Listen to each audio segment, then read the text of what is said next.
بسم الله الرحمن الرحيم الحمد لله رب العالمين وصلى الله على نبينا محمد وعلى آله وصحبه وسلم. Continuing into the second hadith and regarding the book of Ar-Riqaq, that which makes the heart tender or softens the heart. In this hadith, حدثنا محمد بن بشار حدثنا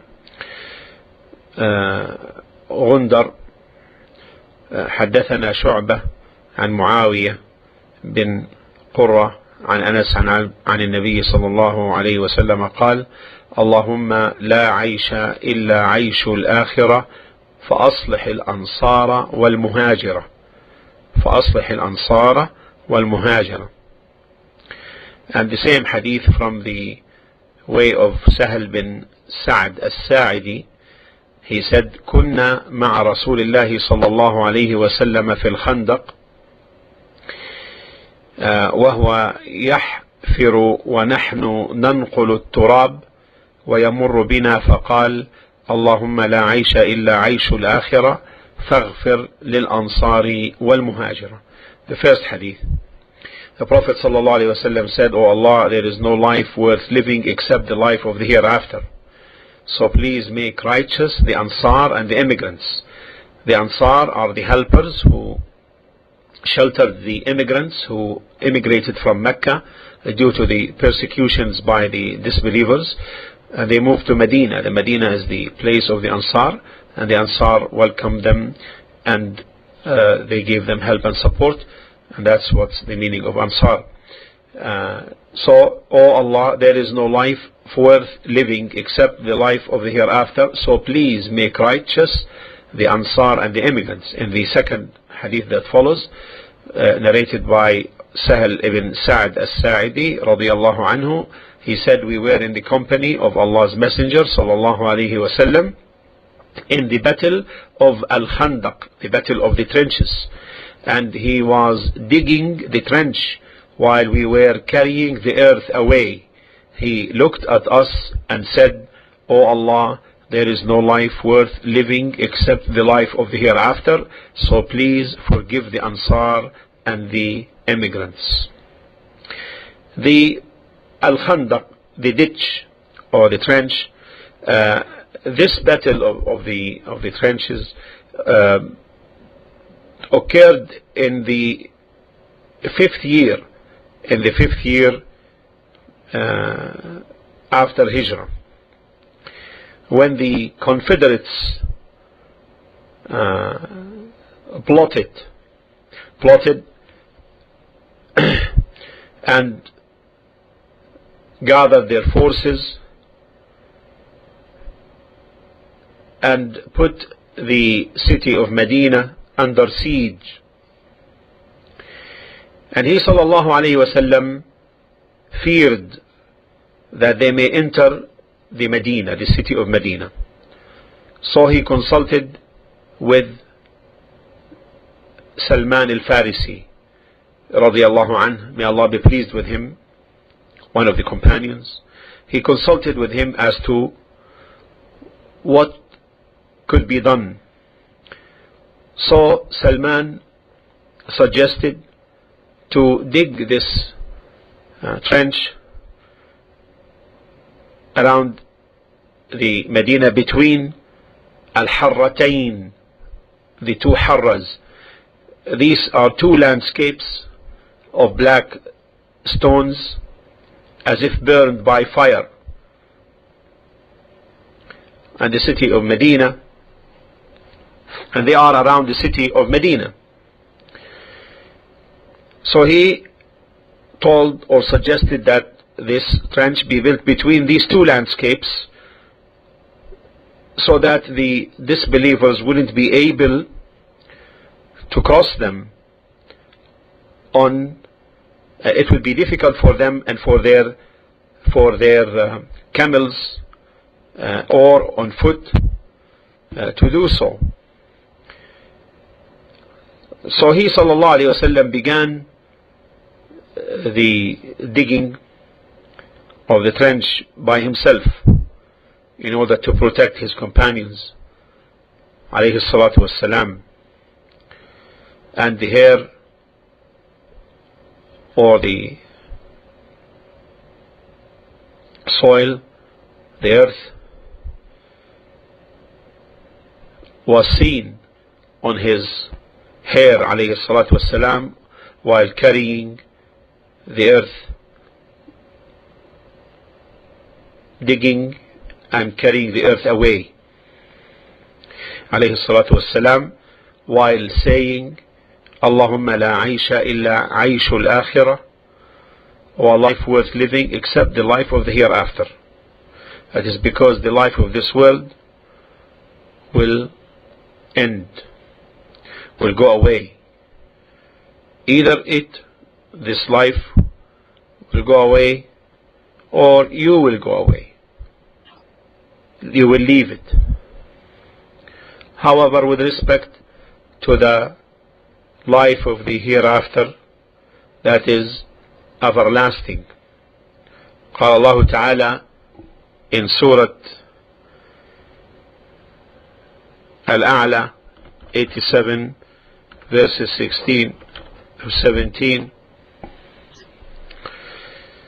بل تؤثرون الحياة الدنيا والآخرة خير وأبقى. Nay, you prefer the life of this world, although the hereafter is better and more lasting. It is better than this enjoyment, and everlasting, it continues forever. And so therefore the person should think and contemplate as to what he is preparing and doing to this life, preparing for the hereafter, not for this vanishing world. We ask Allah subhanahu wa ta'ala to assist us in order to be from those who look for the next life and prepare for it.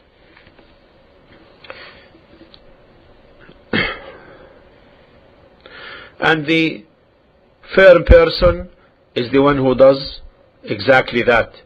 He looks for the hereafter, for the everlasting stay in life, and does not, and that's why we shouldn't regret what may have missed us from this life. This is because this is the outcome. Either it will leave us or we will leave it. And the Prophet ﷺ, whenever he saw something that he liked from this life, he would say, لبيك لبيك إن العيش عيش الآخرة. لبيك, O Allah, I respond to you and I return to you. Then he settles himself by the statement Innal Aisha Aishul Akhirah, that the true life and the good one and the everlasting one is that of the hereafter. Why, in this way he will help himself to abandon what it may have liked of this life.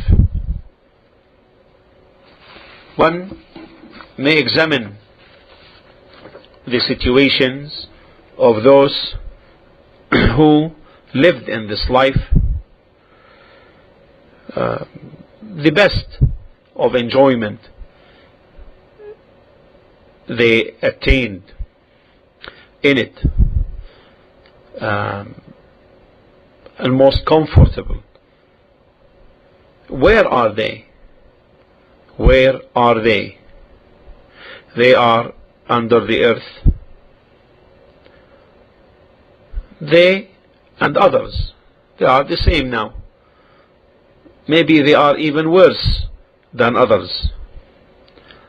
And on the other hand, contemplate the life, or contemplate those who sought the life of the hereafter. We ask Allah subhanahu wa ta'ala to assist us and you to seek it. Contemplate how is their mention? The mention of those who sought the hereafter, the good mention in this life, and the good reward in the hereafter. Take for example Abu Huraira radiyallahu anhu. May Allah be pleased with him. During his time there were rulers who had a comfort life, and the life came to them subdued.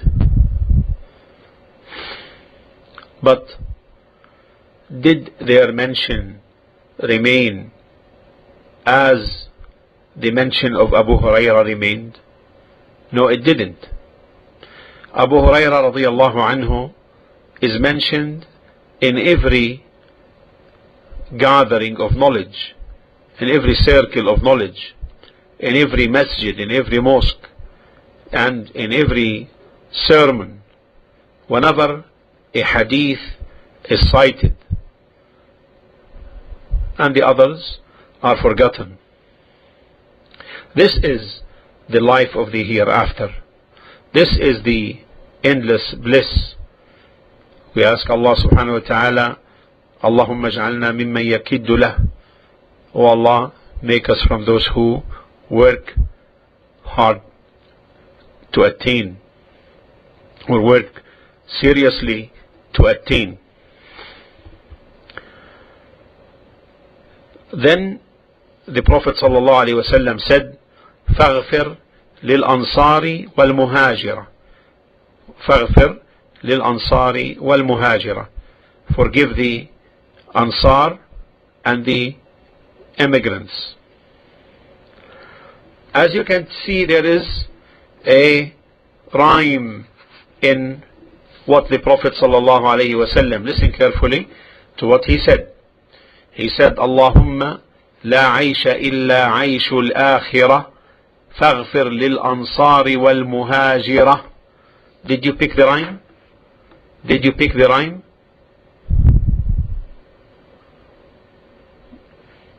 I repeat.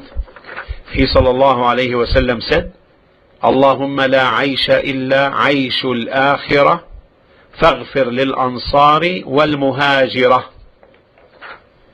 So therefore, in this we take this as a evidence for the allowability of taking into consideration in speech the issue of rhymed prose, rhyme in the final letter, and so that.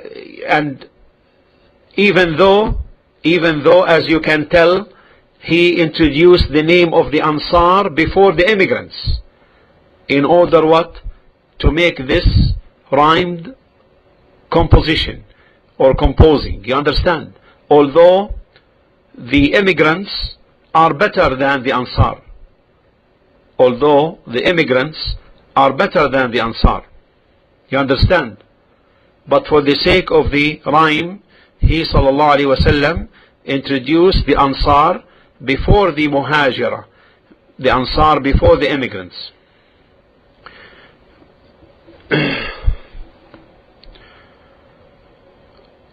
They are better because they combined the immigration, abandonment of their homes and their towns, especially since they left the best of Allah's land, the immigrants. Naam. And the Nusra, the help, and the Ansar, the helpers, they gave preference upon themselves, over themselves, towards the immigrants. And so they were of the best example. However, the Muhajirin take precedence. And Allah mentioned them before He mentioned the Ansar in the Quran. When He subhanahu wa ta'ala said, وَالسَّابِقُونَ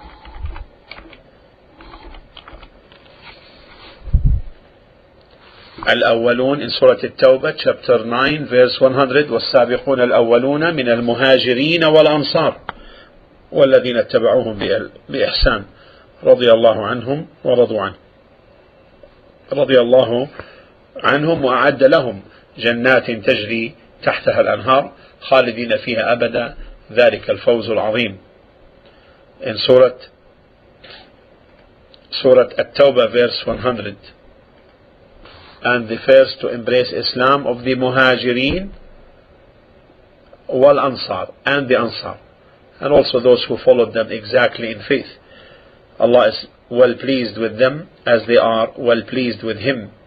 He has prepared for them gardens under which rivers flow to dwell therein forever, and it is the supreme success. We ask Allah subhanahu wa ta'ala by our love to His Prophet sallallahu alayhi wa sallam and our love of the Muhajirin and the Ansar and their followers on the right path to join us with them in paradise.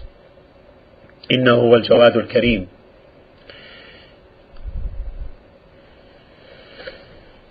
So we took from this statement of the Prophet ﷺ, the rhymed one, that it is allowable in cases to introduce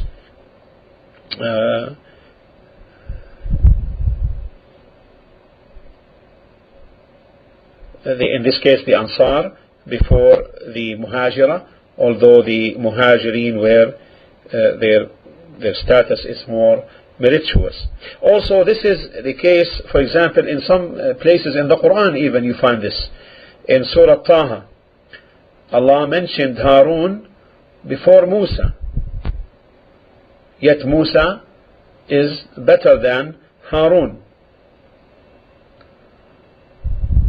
And in other times He introduces Musa before Harun. This is what? This is in order at these places, in order to take into consideration the points of separation and also the ends of the verses.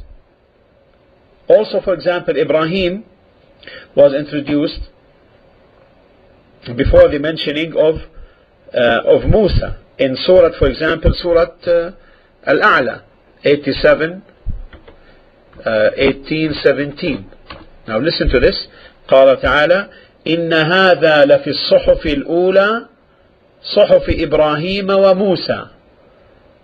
Here there is a taken consideration of what? The ends of the verses, right?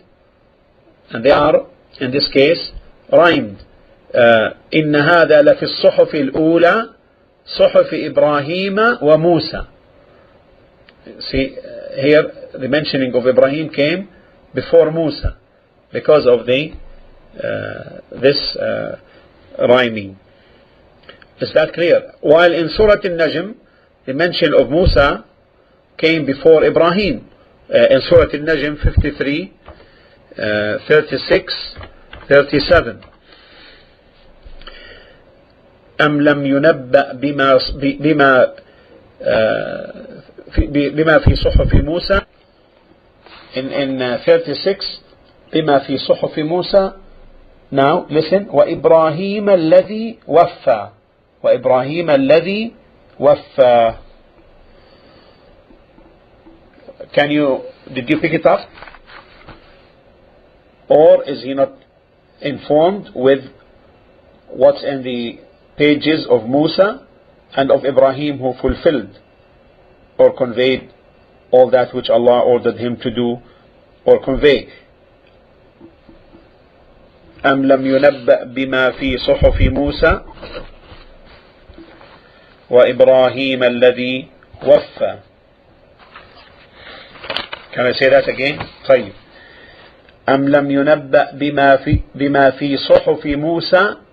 Now وإبراهيم الذي وفى.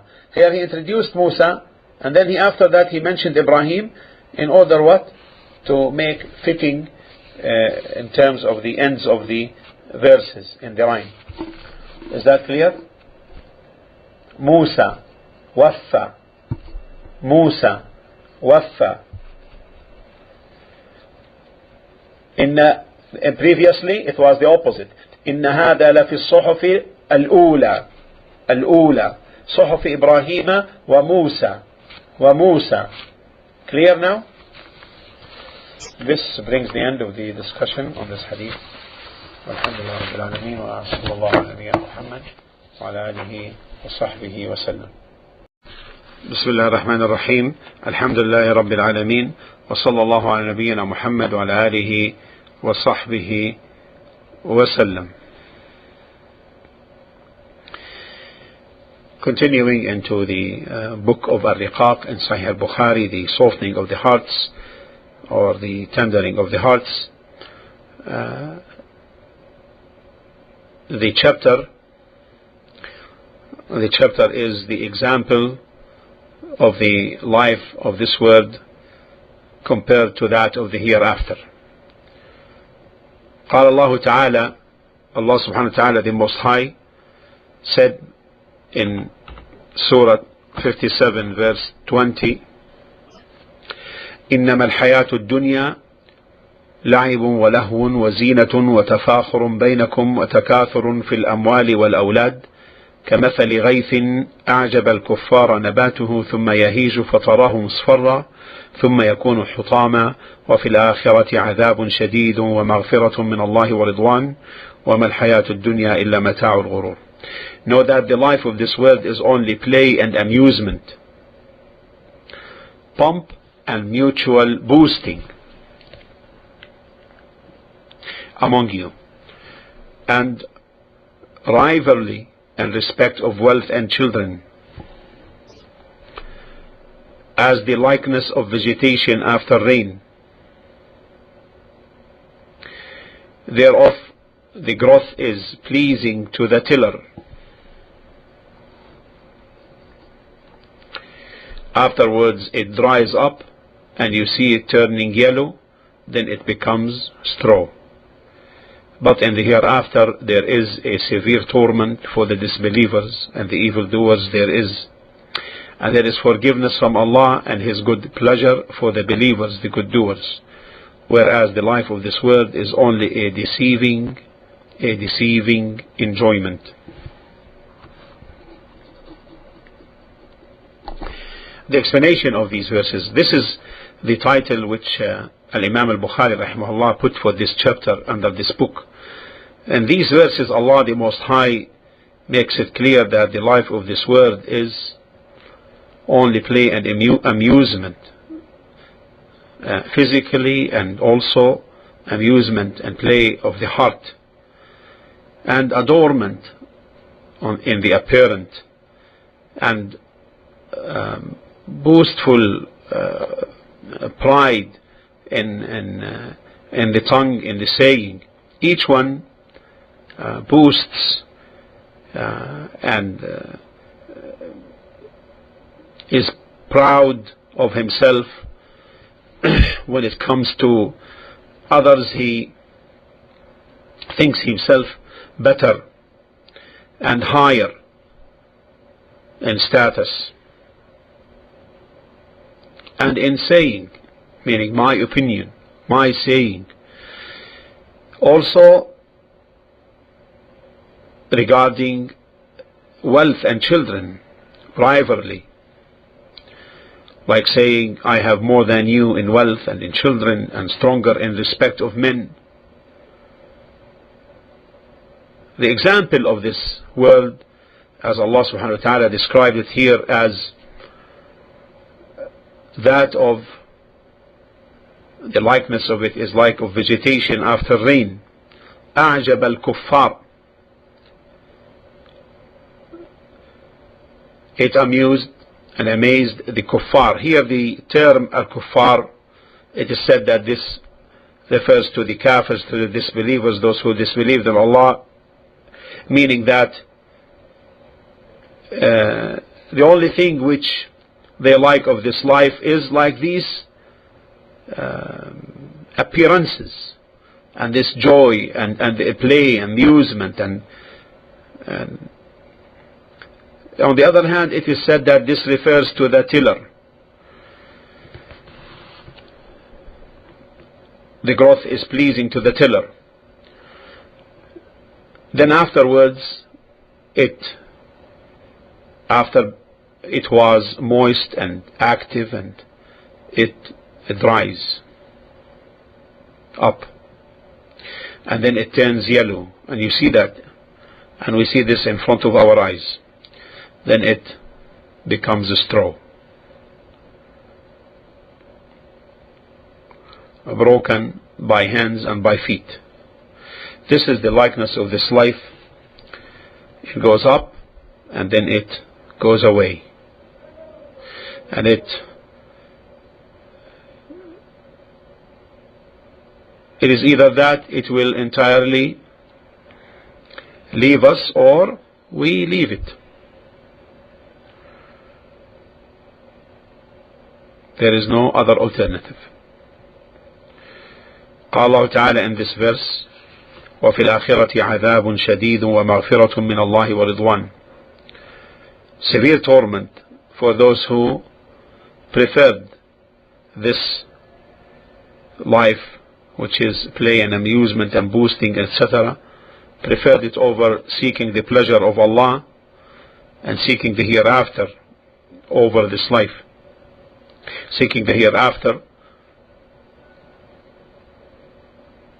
they make their concern focused upon this life, preferring it over the hereafter, and preferring it over seeking the ridwan, the pleasure of Allah subhanahu wa ta'ala, as Allah has stated in Surah 87, 16, 17. بل تؤثرون الحياة الدنيا والآخرة خير وأبقى. بل تؤثرون الحياة الدنيا والآخرة خير وأبقى. Nay, you prefer the life of this world, although the hereafter is better and more lasting. Then Allah subhanahu wa ta'ala said, وَمَا الْحَيَاةُ الدُّنْيَا. You see this kind of restriction? Whereas the life of this world, إِلَّا مَتَاعُ الْغُرُورِ, except or only a deceiving enjoyment. All of this entire life. A person may be deceived by it a certain period of time, then it will go away, and then he does not have anything of it. This is the word of this life, and therefore the firm person is the one who takes from it that which is beneficial for the everlasting one. Then Al-Imam Al-Bukhari rahimahullah introduced the first hadith under this chapter, and that is the hadith of Sahl radiyallahu anhu, who said: سمعت النبي صلى الله عليه وسلم يقول موضع صوت في الجنة خير من الدنيا وما فيها ولغدوة في سبيل الله أو روحة خير من الدنيا وما فيها. He said, I heard the Prophet sallallahu alaihi wasallam saying, a small place equal to an area occupied by a whip in paradise is better than the whole world and whatever is in it. And an undertaking journey in the forenoon or in the afternoon for Allah's cause is better than the whole world and whatever is in it. This if the term as-sawt with the scene, which we know of, meaning the whip, is the one which is affirmed in this hadith, then this is like a stick, 1 meter approximately. So the small place that it occupies in paradise is better than this entire life and what's in it, whatever is in it.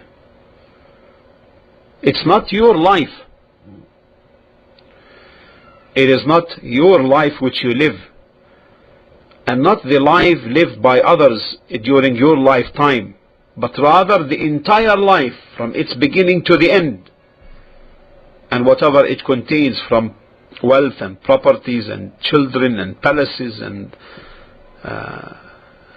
ways of communications and mounts and cars and planes and you name it. A place equal to the area occupied by a whip in paradise is better than the entire life from its beginning to its end, and whatever is in it. And at the end of the hadith, the Prophet ﷺ said, وَلَغَدْوَةٌ فِي سَبِيلِ اللَّهِ أَوْ رَوْحَةٌ خَيْرٌ مِنَ الدُّنْيَا وَمَا فِيهَا. The ghadwa is the forenoon stay, and the rawha is the afternoon stay.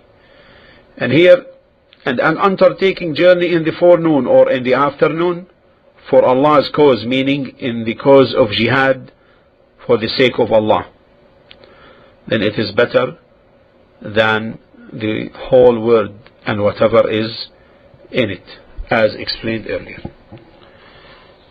This is the meaning of this hadith.